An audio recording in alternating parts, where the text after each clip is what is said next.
আপনার কাছে আমি জানতে চাইবো যে বাংলাদেশের দূতাবাস রাশিয়াতে আপনারা যে ব্যবসায়ীদের, ছাত্রদের এবং যারা চাকরিজীবী আছে, বাংলাদেশ দূতাবাস আপনার কি ধরনের সেবা সুবিধা সমূহ দিচ্ছিলেন?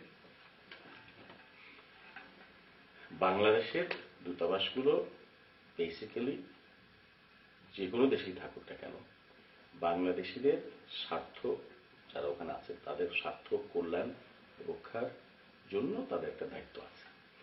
এবং এই দায়িত্বটা এটা শুধু না যে হ্যাঁ আমাদের টাকাটা এসছে, ওয়েলফেয়ারে কিছু টাকা আছে, আমি এটা দিয়ে সাহায্য করবো, সেটা শুধু একটা নৈতিক দায়িত্ব আছে। একটা নৈতিক দায়িত্ব আছে। এখন একজনের যদি কোনো সমস্যা, কিন্তু এই নৈতিক দায়িত্বের সঙ্গে আবার কতগুলো বিষয় বলতে হয়। সেটা হচ্ছে অনেক জায়গায় এগুলো পেরে ওঠা হয় না দুটো কারণে। একটা কারণ হচ্ছে আমি দেখেছি যে অনেকে যান কিন্তু পাসপোর্টে কিন্তু লেখা আছে যে আপনি যেখানে যাবেন যাওয়ার প্রথম কাজটা হচ্ছে দূতাবাসে আপনার নামটা নিবন্ধন। তাহলে আমি দূতাবাসে জানলাম এ লোক এখানে আছে, এটসেট্রা, আমার ফলো আপ করা সম্ভব, একটা খবর দেওয়া সম্ভব। এই কাজটা যখন হয় না, তখন হঠাৎ যখন আকাশ থেকে আসে যে অমুক লোক ওখানে অসুবিধায় পড়েছে, আমাদের কোনো ক্লু থাকে না, we do not even know who to get in touch with. কিন্তু আমাদের একটা দায়িত্ব আছে যে বাংলাদেশে একজন যদি কোনো অপরাধও করে থাকে এবং পুলিশ অ্যারেস্ট করেছে, সে হাজতে আছে, আমাদের দায়িত্ব হচ্ছে এদের গভর্নমেন্টকে বলা যে আমার নাগরিক আপনার জেলে আছে, আমি তার সঙ্গে সাক্ষাৎ করতে চাই। তো আমার এখান থেকে একজন কনসুলেট আপনার সঙ্গে সাক্ষাৎ করবে, আপনার কি সমস্যা আছে, সব কিছু আছে কিনা পুলিশের সাথে কথা বল, আইনের বিষয় আইন দেখবে, আপনার বাড়িতে যোগাযোগ করবার দরকার আছে কিনা। আমি বলছি এই যে ব্যাকআপটা even for a criminal offence, এই দায়িত্বটুকুও দূতাবাসের আছে এবং সে দায়িত্ব আমাদের সকল দূতাবাস করেন বলেই আমার যেটা বলবার সেটা হচ্ছে যে দূতাবাসের যে দায়িত্বগুলো না সেগুলো একটু বলা দরকার। সেটা হচ্ছে দূতাবাস ব্যবসা করে না। দূতাবাস লোকজন আসা যাওয়ার জন্য স্পন্সর করে না। দূতাবাস কি করে, যে যিনি আসছেন তিনি আসার পরে তার যাতে তার within the parameters of law, তার থাকার, বসবাস করবার সুযোগ সুবিধাগুলো পাওয়ার জন্য যদি কোনো প্রতিবন্ধকতা হয় সেই জায়গায় ইন্টারভিউ করতে পারে।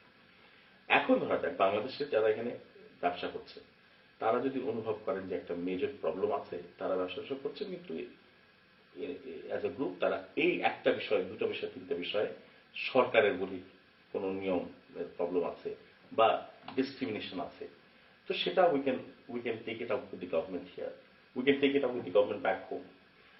আমাদের বাংলাদেশিরা যারা এখানে আছেন, কাজ করছেন বা পড়াশোনা করছেন, তারা যখন দেশে যাওয়া আসা করেন, তো সেখানে যদি তারা বলেন যে তাদের এয়ারপোর্টে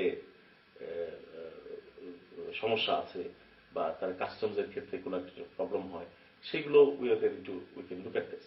মানে এই জন্য বলছি যে এক এক জায়গায় এক এক রকম আছে। এখান থেকে দেখা যায়, ধরা যাক যে যদি কেউ যদি বের হয়ে যায় বা ঢোকার সময় তার মিনিমাম লেংথ অফ পাসপোর্টের মধ্যে একটা বছর থাকা দরকার আছে।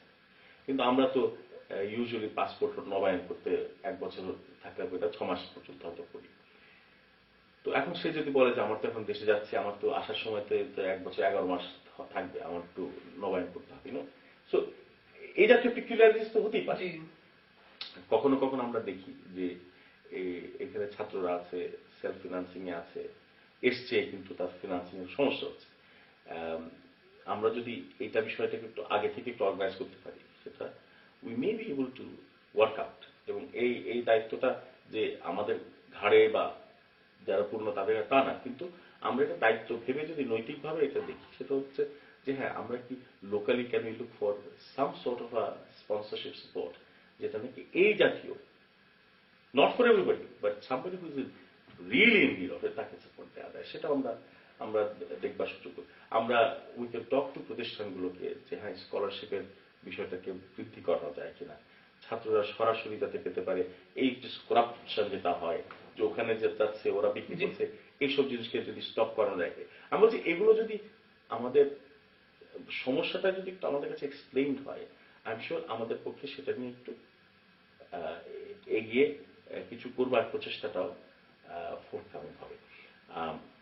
বাংলাদেশি এখানে যারা ফ্যামিলি নিয়ে আছেন তাদের ক্ষেত্রেও if there is an interest যে আমরা একটু চাই যে ছেলেমেয়েরা একটু বাংলা শিখুক, বেঙ্গলি কালচারাল অ্যাম্বিয়েন্স পাক, আমরা হয়তো সেটাও একটু দেখার চেষ্টা করতে পারি। ঠিক আছে, can we work out, can we sponsor A Bangladesh club, আমরা বাংলাদেশ ক্লাব জাতীয় একটু করতে পারি। এখানে তো প্রায় অনেক অনেক বাঙালি ফ্যামিলি আছে, কিন্তু মনে হয় আপনার এম্বাসিতেই হয়তো 15টা বাঙালি ফ্যামিলি আছে, তারপরেও বাইরে অনেক বাঙালি ফ্যামিলি আছে, কিন্তু এখন পর্যন্ত কোন বাঙালি স্কুল নাই।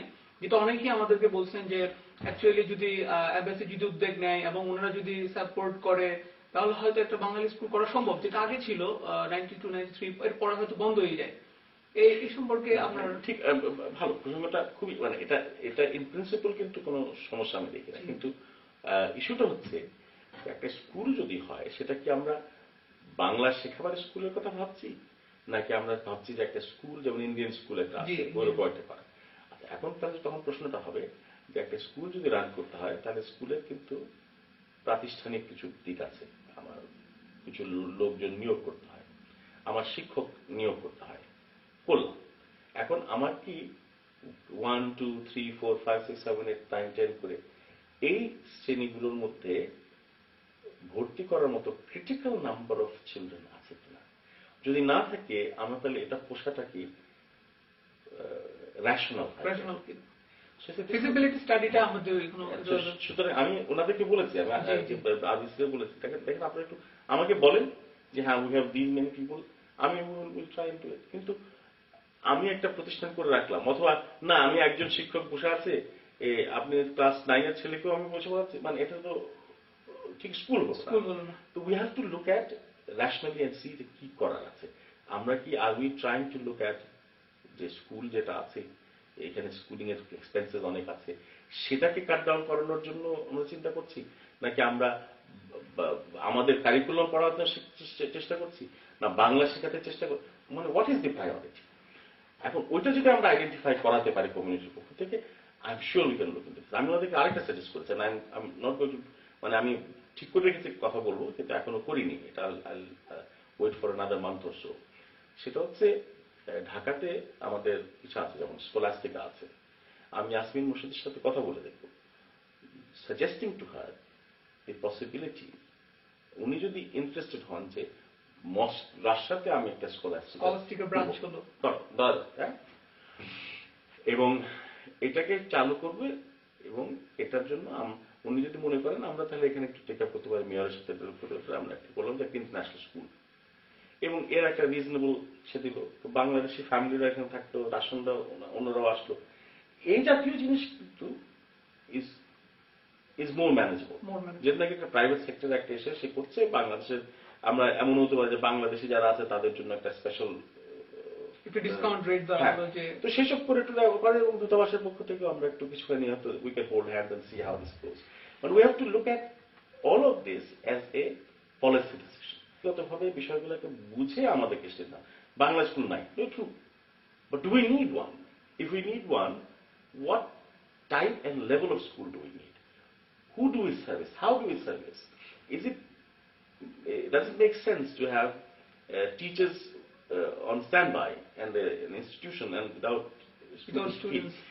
এইসব জিনিসগুলো আমাদেরকে বিবেচনা করে যে জায়গাটায় আসবে, আমি বলেছি আপনারা দেখুন যে জায়গাটা আপনারা আসছেন এবং মনে হচ্ছে and then you want to discuss with me, I'm ready to discuss. If you have a suggestion, come to me and then we will work on this.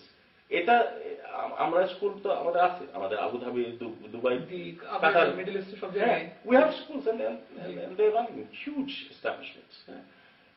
না করবার তো কোনো সমস্যা বিষয় না, but we have to first decide what we want.